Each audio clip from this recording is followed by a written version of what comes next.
my position is simple. You're in the state of Texas, and James Talarico wasn't nearly as well known as she was. He did not have the national profile that she had. Certainly her politics and his politics were pretty much aligned on everything from tariffs to immigration, so on and so forth, taxing the rich. Of course, that's always something that folks on the left will say, no doubt about it. But in the end, it came down to elements of style. It's styles make fights. And her style, you know, marketing herself as somebody that would challenge Trump at every turn and battle up against the quote-unquote establishment or a person who thinks he is a king, that's entirely different than Talarico's message, which was to isolate and focus on Ken Paxton and how he believes that guy is going to be the GOP nominee for the Senate seat in Texas, and how we need to turn our attention to that. So his mentality to do that and to lean on religion, Christianity, et cetera, and not be about battling Trump. People believe his style worked, and that's what ultimately won him the day in the state of Texas compared to what she was offering. A lot of new voters. He's doing, Talarico's doing his victory speech rally right now. Bill, let me ask you something about him. Oh, yeah, I'm sorry, Stephen, go ahead. Yeah, also remember that I can't forget that she also complained that, you know, people were turned away from the polls, you know, because of different location and what have you, and she's lamenting that that played a role in her losing the election as well. So we can't forget to mention that. Right, 100%. But he was with her and petitioned the court to extend voting in those places. So it's not like Talarico was part of the suppression effort. Now he's celebrating the win. Bill, do you think he has a chance of beating a Cornyn or a Paxton? And is that the right test, whether or not he can win in Texas? Do you think there's anything about this that is a signal? Well, first of all, I want to point out that Mr. Talarico looks exactly like Richie Cunningham for Happy Days. And that's got to give him, it's got to give him a few votes. He does. Look at him. Where's Potsy? How you doing, Mr. C? Look, Texas is a unique state in its voting patterns. If Jasmine moves up to Massachusetts, she can be governor, she can be senator, she can be dictator, she can be whatever she wants. Minnesota, California, that's where she should be. I lived in Dallas for 2 years, so I know the state pretty well. It's a traditional state. And Talarico comes off as a much more traditional politician, doesn't want to blow it all up as Jasmine Crockett wants to. And so that's why he won. It was like, okay, this guy's not going to throw hand grenades. Now, as far as a general, there's two old guys against Talarico. Talarico's got some advantages there. I mean, Cornyn and Paxton, they've been around forever. And we've heard it. Right. So if I'm Talarico, I'm pretty happy tonight. You know, he's a big Fix America First Well, I will say this. Well, that's good because we need to get fixed. Well, I will say this.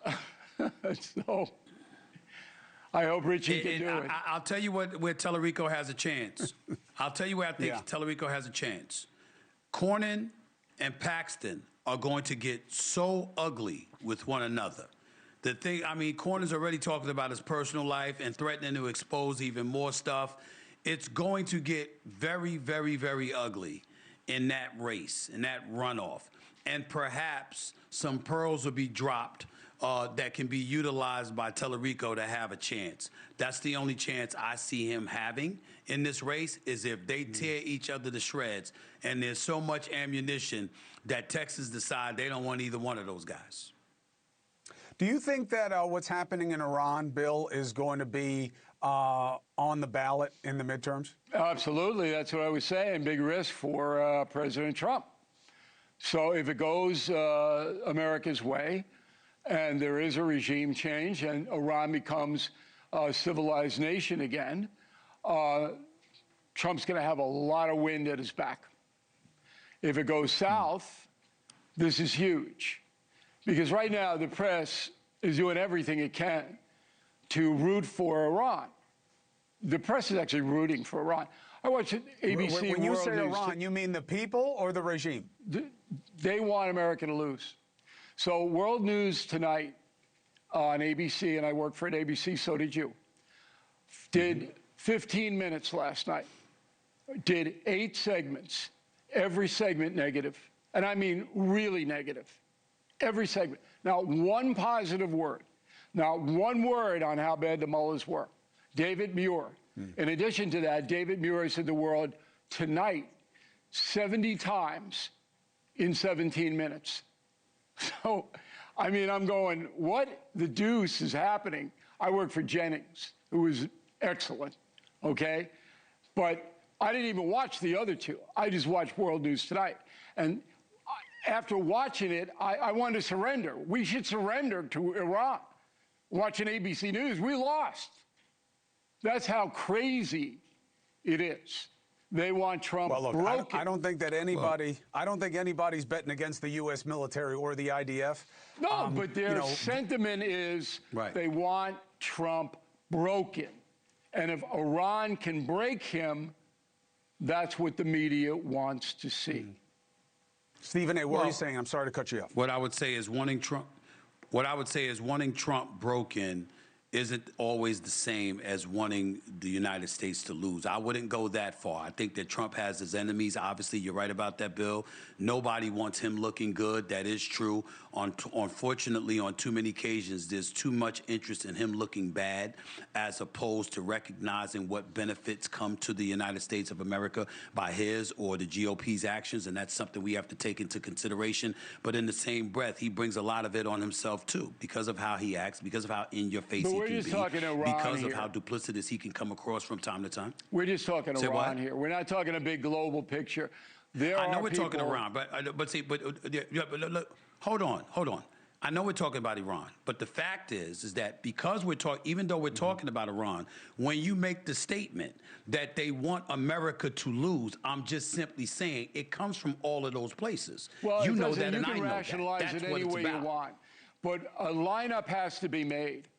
The producer of the World News Tonight with David Muir made a lineup that consisted of 8 separate stories, all of which were negative to the United States. Sorry, Stephen A. Okay, that's fine. Sorry. Listen, I get it. I'm not justifying an 8-0 imbalance. I'm not justifying that. There's no justification for that. Yeah, no, look, I get it. And look, we know what's going on. And Stephen A., you're right. Bill's not wrong, but you're also right. He asks for it. You get what you ask for with the media. You want to fight? They're going to come at you. He has done that uniquely so. Life and death is at stake. Sorry, listen, you put that aside. I'm glad that you see it that way, because that was my earlier point. This is a life and death situation for the people on Iran, for the regime who we care about least, and for the Americans and the Israelis who are doing the fighting. So it is life and death. You're right. We'll see how it plays out. People consider everything with the president life and death. Yeah, that's true. Bill O'Reilly, Stephen A. Smith, I love you both. Thank you for being here. Thank you for watching. Subscribe below and download our NewsNation app right now on your phone, and you will get fact-based, unbiased news for all Americans.